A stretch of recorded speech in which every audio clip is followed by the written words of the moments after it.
Here's the problem: is that they don't have a football team. I know that when the U.S. Space Force plays the Air Force in the military bowl, then I will recognize the I don't know. It'll be out of this world. The anthem. Sorry, I had to. There goes Space Force. On that note, Will Brinson, senior NFL writer, CBSSports.com, sorts the Sunday pile. I want to start with the Panthers. I want to be brief on the Panthers and get to some other things. So, in overtime, in what was, I think, probably oversold by Rich Eisen as a great football game, it was certainly a close football game. But in overtime, when the Giants fumble on the first play, if you're going to run those three plays, why don't you just kick it on first down? Rich Eisen had a lot to say in that game, didn't he? He did. He spoke German to us as well. Yes, but yeah. It's he was certainly the hard sell on the game there. By the way, if you hear anything in the background, it's just me at another edition of the ADHD Sports Pod. If anybody wants to check that out, myself, Tom Lavolsi, Trip Penix, and Matt Cameron recording the episode now at the Albatross Golf Pub in Cary. Use promo code ADHD Sports for 15% off all online bookings. Gosh, okay. Sorry, I had to get my promo in. But yeah, look, I thought the Giants. To me, I wrote about this. I mean, it's mostly about the diverting paths of the quarterbacks in this case, right? Right. Bryce Young maybe kind of back, and the Giants finally saying, okay, we can be done with Daniel Jones and move on from him. I think you put way more of that on the players' mistakes than the coaching, and I do hope that for the Giants' sake that they at least let Joe Shane and the GM and Brian Dable, the coach, try this with their own quarterback, because I think you see some of the stuff they do, and you think, man, if they like the flea flicker on 3rd and 1 where Daniel Jones gets, how do you get sacked on a flea flicker with two guys open? You just cut it loose. Like the second the ball touches back at you, just throw it way down the field. And yeah, then in overtime, just a kind of a collapse. It was a surprise. I mean, look, Panthers strung together 2 wins in a row for the first time since 2022. Credit to him, right? Bryce Young, best game of his career. I mean, he threw for 126 yards. It's a low bar. I understand. Or maybe that was meters, so it's actually more because it was in Germany. So, but again, I just, Daniel Jones isn't good. Like, we've known this for many years. Unfortunately, the Giants gave him that contract because in year 1 with Brian Dable, he looked good. And then, of course, he hasn't since. He still has some moments where he looks good, but we saw that at Duke too. I think he is a perfect backup quarterback for somebody. I mean, I really do. I think he is could be a 10-year backup quarterback with his size, with his speed, with his ability to run and break down defenses when he's coming off the bench, because your real quarterback has an injury, but he isn't a one. But he, not to belabor the point, but those 58 consecutive starts with fewer than 3 passing touchdowns, the 5th most since 1970 for Daniel Jones. Oddly enough, there's Jim Harbaugh is the number 1 guy on there from 89 to 95. Archie Manning also makes the list. Craig Morton and Dave Brown. Those are the only guys above Daniel Jones with consecutive starts without 3 passing touchdowns. Dave Brown, former Duke quarterback. Yeah, that's right. It must be a Duke thing. It is a Duke thing. Which I really shouldn't be talking any smack about Duke football at this stage of the proceedings. That wasn't smack about Duke football. No, not at all. The 2 guys are in the NFL. That's good about Duke football. So again, I just don't understand why they ran any of those plays if that's all they were going to do. I didn't understand on 3rd and 8 when you just needed to pick up a first down to end the game, and they ran a play that had no chance at a first down. So I don't get it, but never mind. Even the right before they kick late was there's 12 seconds left, no timeouts. They're like, let's run a play. It's like, how about you kick the ball? Yeah. Daniel Jones can slip and fall down and you lose, right? I know. Oh, the Giants, yes. That whole thing was curious. They could have gotten tackled inbounds, and then the game ends. Why can't Dave Canales name a starting quarterback? I don't know. It's weird. I mean, like there is absolutely no reason the Panthers should be doing anything other than just being like, look, Bryce sat down. We like where his head's at. I mean, it made me happy, like legitimately happy to see him run for that first down, have that big cheesy grin on his face, and do the double point for the first down. Like he's like, man, finally, you just felt good for him, right? I did. After just and so like this season is. I'm not gonna. I don't want to float. It's a lost season for the Panthers unless the Falcons just go into a tailspin. I mean, that division is bad. Right. But like, just YOLO it and say, look, we can put Bryce out there. We can give him stuff that he's comfortable with. We can put him in situations that are beneficial. Chuba Hubbard's running the ball really well. Jonathan Brooks is going to come back eventually, maybe, possibly. The offensive line run blocking well. And like some of these younger weapons. I mean, like you're not going to be bad enough at this point because there are, I think, 11 teams that have 3 wins or less right now in the NFL. That's a ton. So you're not going to be bad enough, more than likely, to secure the number 1 seed and then go get Cam Ward. You've got Bryce Young under contract. I know that they probably think they're out on him, but he's flashed just enough of the last 2 weeks where you got David Legette, you got Jalen Coker, you got. I think they're going to trade Bryce Young. So I think they hold on to him personally. If I were them, I'd build his. I don't think they want him. That's like. I think he might not want to be there? I'm just saying you have a bunch of rookies. Possible.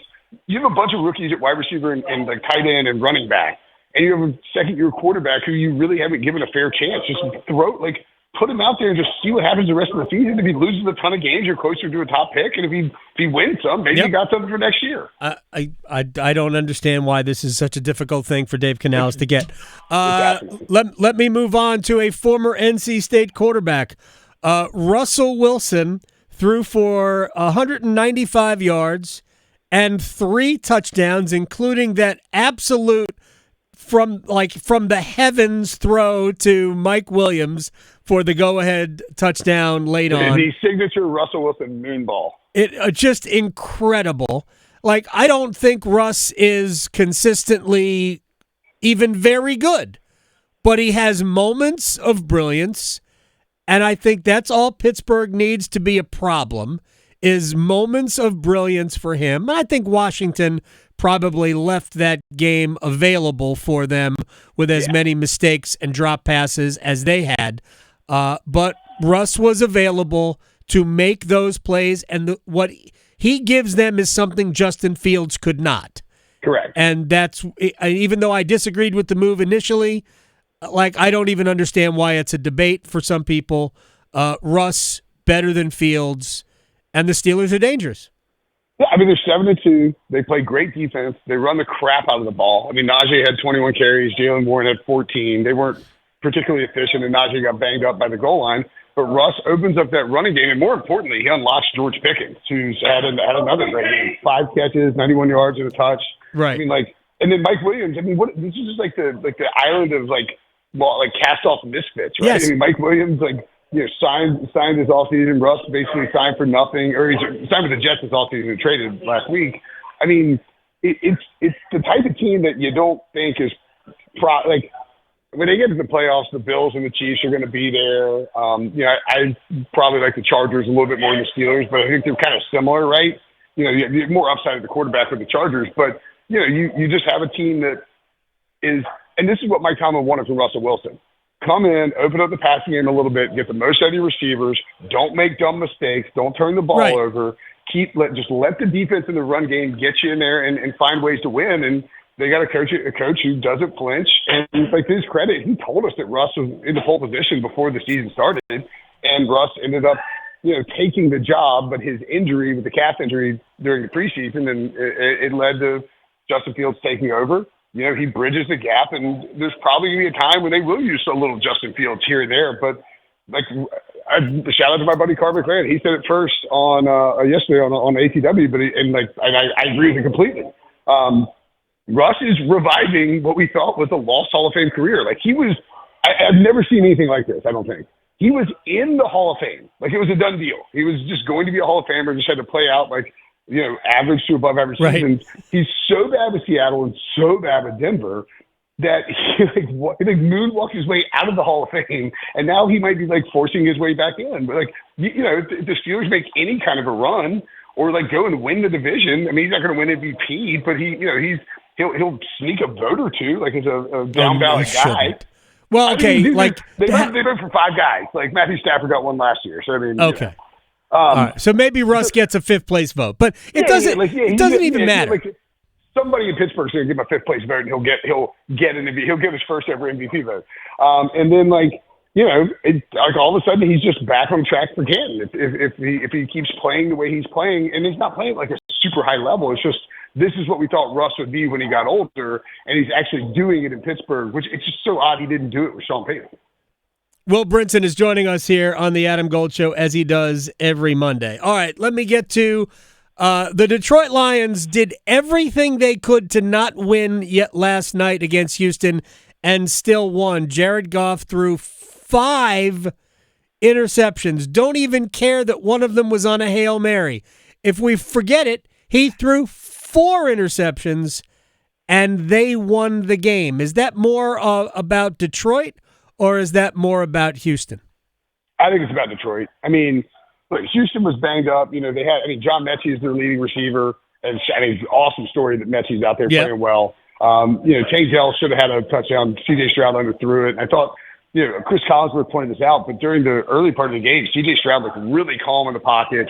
Detroit did some stuff defensively that got him rattled. And again, Collinsworth noted it. I mean, it's obvious, but when Detroit came out of the second half, they were like, all right, we're going to get David Montgomery going. We're going to get Amon-Ra St. Brown going. Yep. And when they got those guys going, the offensive line's mauling, and the defense is getting pressure on Stroud, they just kind of flipped it. And I think, if you, not you, Adam, but like you, the listener, haven't been out there like every Monday, like your Monday will be way better if you just wake up and listen to Dan Campbell post-game speeches when the Lions win. I mean, like you'll be a better person, a better parent, a better brother, father, like mother, daughter, whatever you are. Just go listen to it. Trust me. This team has just got something special cooking, and I think what really stands out to me is that like the fact Aaron Glenn, great job on the defense. Yeah.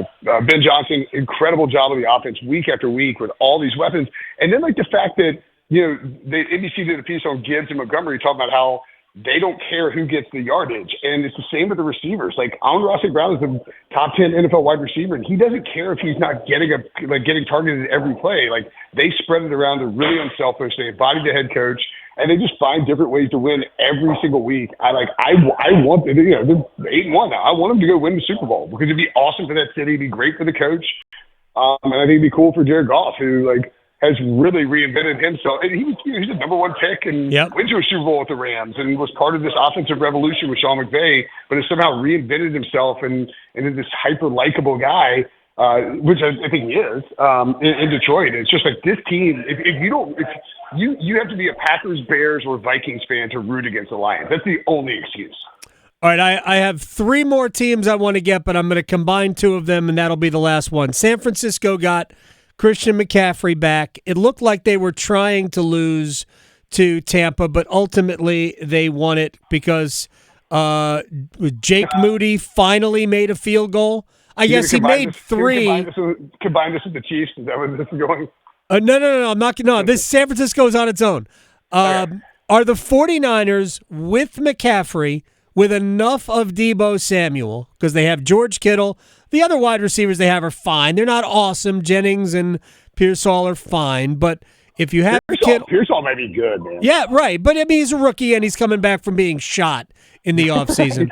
I mean, that's just not a lie. I mean, it's amazing that he's A, alive, B, playing.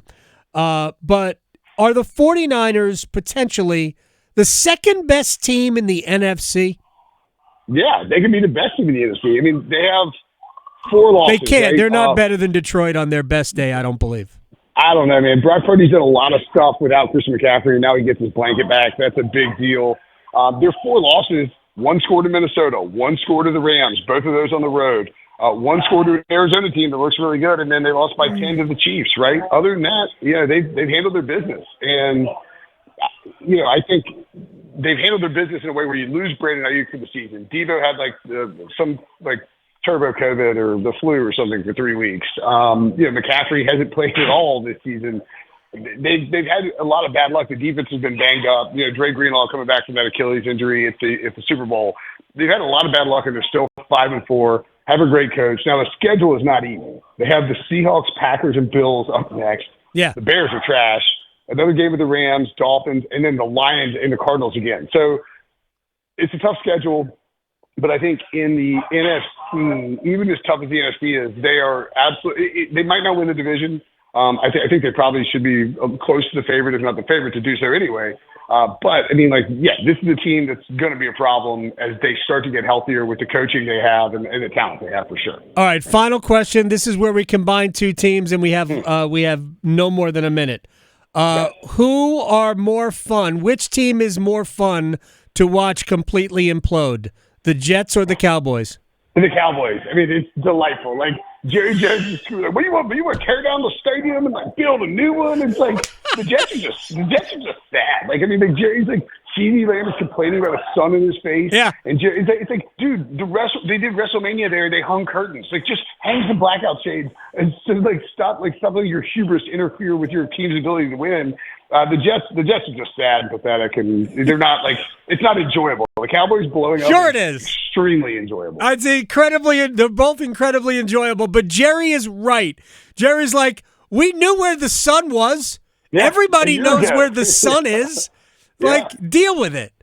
Whatever. See that. What an excuse. Maybe don't call a play call that involves a route into the sun. How about that, Mike McCarthy? Mike McCarthy's toast, by the way. I mean, he's gone. Yeah, the Cowboys have not covered themselves in glory. Will Brinson, you have CBSSports.com, at Will Brinson on Twitter. All right, man, I'll talk to you on Monday. All right, buddy. See you, man. Take care. I thought that would not have been an easy decision. Yeah, I know. More fun to watch lose, the Cowboys or the Jets. Yeah. I think it's a push. I know. Sometimes people are predisposed to certain things. Maybe they have friends that are super loud, so that's just more fun. Very quickly, here's where the answer might be the Cowboys, is that, no offense, I know there are some wonderful Cowboys fans. Mm-hmm. You are in the minority. Yes. Okay? Cowboys fans are the most obnoxious in the sport. Jets fans, I feel sorry for. Right. I feel sorry for you. Mm-hmm. Like for many Panthers fans, mm-hmm. I feel sorry for you. Yeah. Your organization is always doing it wrong. Failing you. So, the Cowboys are in the same boat. All right.